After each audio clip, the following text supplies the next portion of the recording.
In today's video, I'm going to talk about the truth about red meat. Is it healthy or not? Most of us have grown up with the idea that red meat is high in saturated fat and cholesterol, which is true, and that consuming saturated fat and cholesterol increases our risk of heart disease, diabetes, and really all metabolic diseases. But is that true? So when we look at studies, most of the studies that are done looking at red meat and risk for developing metabolic diseases, including heart disease, are the type of study we call epidemiological studies. And so they're looking at kind of a large group of people, and they're looking at food journals, and the people are writing down what they're eating on a regular basis. And then they will take red meat, the amount of red meat that people are consuming, and then lump them into different groups and different categories. And the problem with these kind of studies is that they're observational based studies and they're not isolating for key factors. And one of the most important factors is what we call a healthy user bias. And so for years, we were told red meat was unhealthy. So people that tended to live a healthier lifestyle, that really focused on stress management, good sleep, regular exercise, overall healthy nutrition, tended to eat less red meat. I know I grew up in the 90s. In my family, we never ate red meat. We were told red meat was really bad for us. We were on more of a plant-based vegetarian type diet. We thought we were healthy and living healthier than everybody else. And that's what way a lot of people that are filling out these surveys, that's what they're doing. And so with the healthy user bias, people that tend to eat more red meat, at least this is back, up until maybe the last 10 to 15 years, people who ate more red meat also ate more ultra-processed foods, more processed carbohydrates. They also tended to smoke more, drink more alcohol, consume more candy, things like that. And so their overall lifestyle was really problematic. And so was it really the red meat consumption that was causing high cholesterol, that was causing heart disease, or was it the overall impact of an unhealthy lifestyle? And we really have to say it's the overall impact of the lifestyle. When somebody consumes saturated fat and cholesterol in their diet, that alone doesn't increase the amount and overall LDL particles, and doesn't necessarily increase your triglyceride levels. Really, your cholesterol is going to very much respond to the level of thyroid hormone as well as the level of insulin in your blood. So when you have low thyroid hormone, you're not going to be able to recycle your LDL particles as well in the liver. You're also going to have lower LDL receptor sensitivity at the cell, and so you're going to end up with higher amounts of LDL. Also, when you have insulin resistance, or when you have higher amounts of insulin from eating a high carbohydrate diet, that is when you're going to have higher amounts of LDL, lower HDL, higher triglycerides. We call that the terrible triad. So high LDL levels isn't necessarily bad as long as your HDL is in a good normal range and your triglycerides are low. So normally we want to see a triglyceride to HDL ratio of 2 or less, ideally close to 1. So if your LDL is 200, right, your cardiologist is going to freak out and say, wow, that's way too high. You need a statin medication. But if your HDL, let's say it's 75 and your triglycerides are 70, that's a phenomenal ratio right there. You've got a great LDL to HDL ratio, lower than 3 to 1. You also have a great triglyceride to HDL ratio, less than 1. So actually really, really good. And so that is a lower risk of developing any sort of heart disease. And the reason why is because there's different types of LDL particles. There is the large buoyant LDL particles that have a lot of antioxidant support that protect them from oxidative stress. You also have very small, dense LDL particles that have less antioxidant support, and those are the type that slip into the endothelial lining of the blood vessels and trigger more arterio or atherosclerosis, more plaquing, more inflammatory processes damaging the blood vessels. And so we want to reduce the amount of small, dense LDL particles, and we want to have a good amount of large, buoyant LDL particles. And one way you can tell is by looking at your LDL to HDL ratio and your HDL to triglyceride ratio. So normally your LDL to HDL ratio should be 3 to 1 or less, right? 3 parts LDL to 1 part HDL or less. And then your triglyceride to HDL ratio should be under 2, ideally close to 1. And if you're in that range, you have more of the large, buoyant, and less of the small, dense LDL particles. That's normal, that's healthy. Again, when it comes to overall cholesterol, it has a lot more to do with the amount of carbohydrates and ultra-processed foods you have in your diet, as well as processed seed oils, which have been also shown to drive up triglyceride levels as well. And so those can be really problematic. So red meat itself has cholesterol and saturated fat, but it's actually a healthy component of red meat because cholesterol and saturated fat is used to create cell membranes. And those cell membranes need to have the right balance of structure, so they need to be very strong, and they also need, parts of them need to be very fluid, so that way the hormone receptors can kind of fit in and work well. So you need this combination of really good, strong structure as well as fluidity, and that is what red meat, particularly grass-fed red meat, does because it provides saturated fat, monounsaturated fat, and cholesterol, which all have great structure and provide the stability for the cell, so the cell is not weak. A weak cell that doesn't have enough of those is easily invaded by viruses, and it can be infected very, very quickly, and obviously that becomes very problematic. A cell that has too little fluidity, so the fluidity is going to come from your omega-3 fats as well as omega-6, but to a lesser degree. You got to have the right amount, and it should be a small amount of these polyunsaturated fats. That's going to be a cell that has good hormone receptor function. So the combination there where you've got structure and stability as well as your fluidity is going to provide the optimal membrane for good cellular function. So that's actually an important nutrient. Other key nutrients that we get in red meat: protein. We need the protein for blood sugar stability, super important. Now, a lot of plant-based advocates will say things like animal protein increases your risk of cancer. And the reason why they say that is there are certain amino acids like methionine, and very high levels of methionine coming into the system for a long period of time, like throughout the day with a long feeding window, can trigger more of the, as well as branched chain amino acids like leucine, valine, and isoleucine, can trigger more of the mTOR pathway, which can cause more rapid cellular division. And so this is why I recommend intermittent fasting and tightening your eating window. So you want the protein, you need the amino acids like methionine, like tryptophan, like glutamic acid, all these different amino acids that produce all the neurotransmitters in our brain that help us function really well, that produce all the key white blood cells in our system, that provide blood sugar stability, that help maintain lean body mass and help us burn fat for fuel.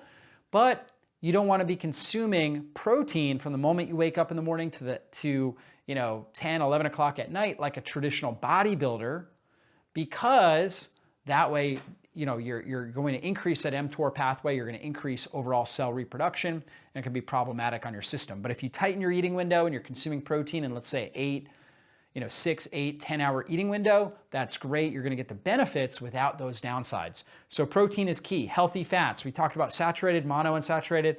Also, grass-fed meat is rich in omega-3 fats as well, which are very anti-inflammatory for the body. So super key there.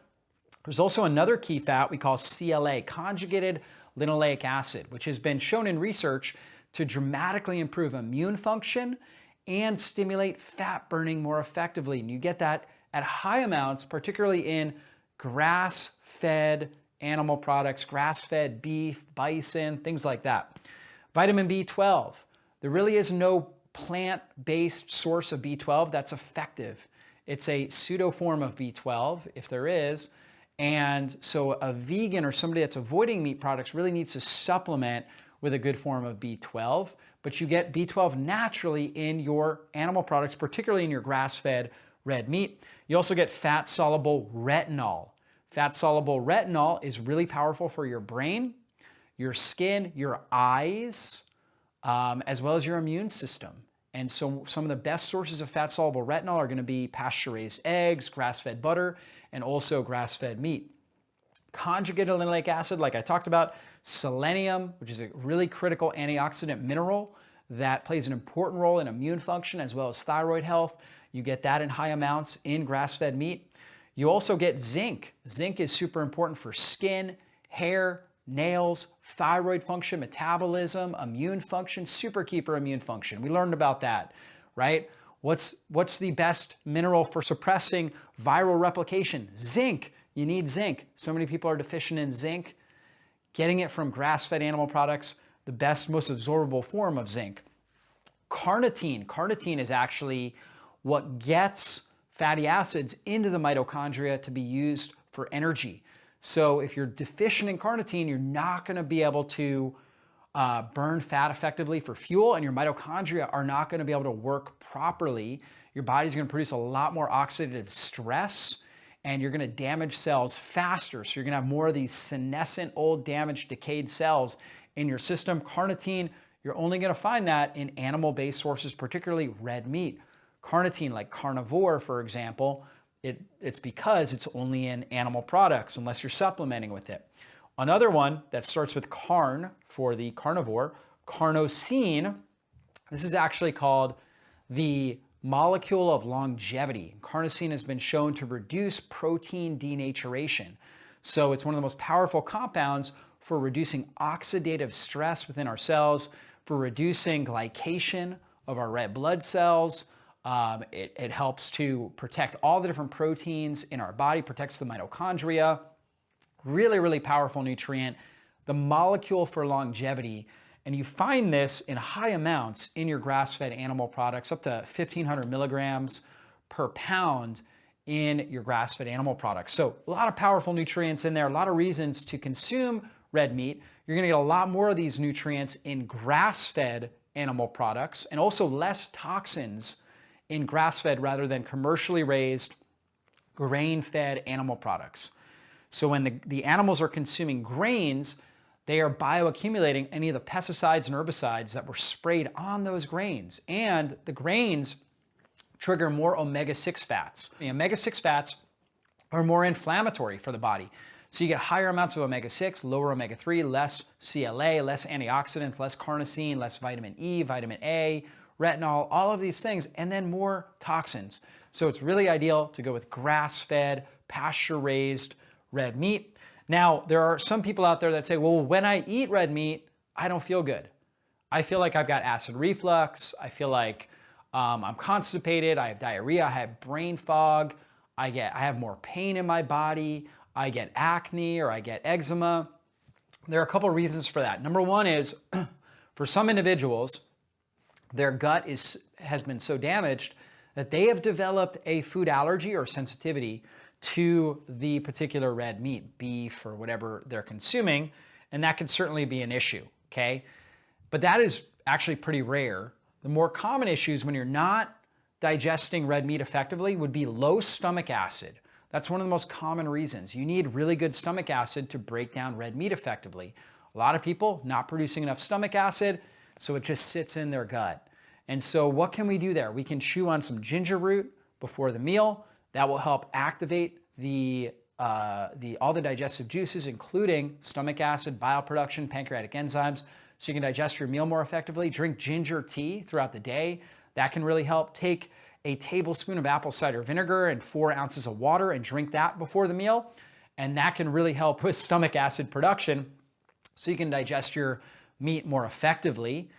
You can also take betaine HCl, which is a supplement that supports your stomach acid levels and naturally brings your stomach acid levels up so you can digest the meat effectively. In fact, one of the tests that I actually do on people is I do what's called a steak test.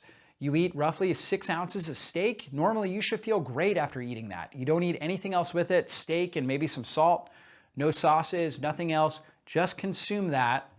If you feel bad, if you've got acid reflux, if you've got indigestion, if you got constipation, diarrhea, whatever these unwanted symptoms are, that's a sign you're not producing enough stomach acid, and you also may have congested and sluggish bile flow.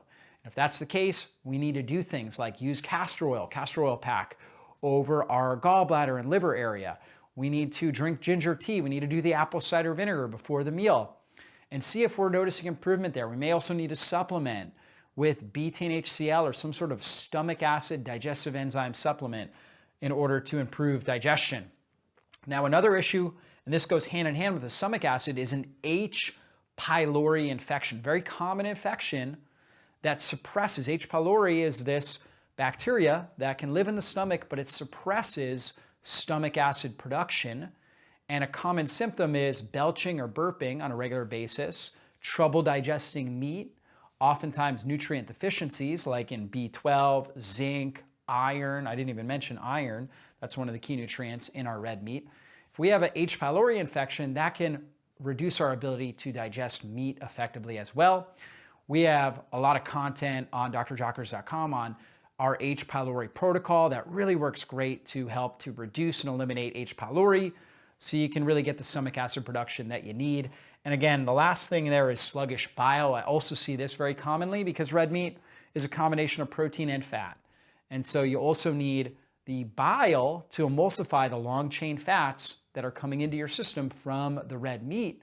And so we need really good bile flow. I like bitter herbs, things like cilantro, dandelion, ginger, radishes, artichokes, parsley. Consuming these types of what we call bitter herbs really helps to thin the bile, helps it flow more effectively so you can get the bile flow you need to digest the meat more effectively. You can also take a bile supplement as well. There's a lot of different supplements that have bile salts in them, or even like ox bile itself, particularly if you don't have a gallbladder, so you don't have a storage component for bile, you may need to take an ox bile supplement with your possibly stomach acid and pancreatic enzyme support in order to effectively digest that.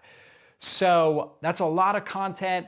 All that to say and to summarize that red meat for most people is actually going to be very, very healthy food for them. But I would recommend going with grass-fed red meat and then checking on your digestive system and how your body's tolerating it to see if you need stomach acid support, to see if you need bile support, so you can really digest it, metabolize it, get all these powerful nutrients out of it. The idea that cholesterol and saturated fat causes heart disease, or I should say cholesterol and saturated fat from red meat is going to cause heart disease in your body is incorrect. That's not based on the latest science and literature. That's based on an old dogmatic idea. If we keep our blood sugar and our insulin levels stable, we are going to not have the terrible triad and chronic inflammation in our blood vessels, and we're going to have healthier blood vessels, and we're going to have a lower risk of heart disease and all metabolic diseases. So that's important to know. The idea that animal protein increases your risk of cancer is not true either. It's really toxins. Okay, so if you're consuming a lot of toxins, that's going to drive up your risk of cancer. If you're consuming a lot of commercially raised animal products, they're going to have more toxins. That could be an issue. So that's why grass-fed is always best. And then on top of that, where there could be like a half-truth with animal protein would be if we're consuming animal protein, or really any type of protein, could be plant protein as well, from the moment we wake up to the moment we go to bed. So if we're consuming protein all day long, and it's a really long feeding window, we are overdriving pathways like the mTOR pathway that increases cell reproduction. And that increased cell reproduction is going to lead to an increase in senescent or old, damaged, decayed cells and a lot of dysfunctional cells. So we need to have a balance between cell reproduction and cell cleansing and healing. And that's where intermittent fasting or time-restricted feeding and kind of compressing our eating window goes, because that gives our body time to get rid of a lot of these old, damaged senescent cells, senescent mitochondria, clean those up, reestablish new healthy cells, new healthy mitochondria. That reduces your risk of all-cause morbidity and mortality. So all different types of diseases and your overall risk of dying in general. So long video. Try to be as thorough as possible. Hopefully you guys enjoyed this. Please send it to somebody that you know and that you care about. And we'll see you in a future video. Be blessed.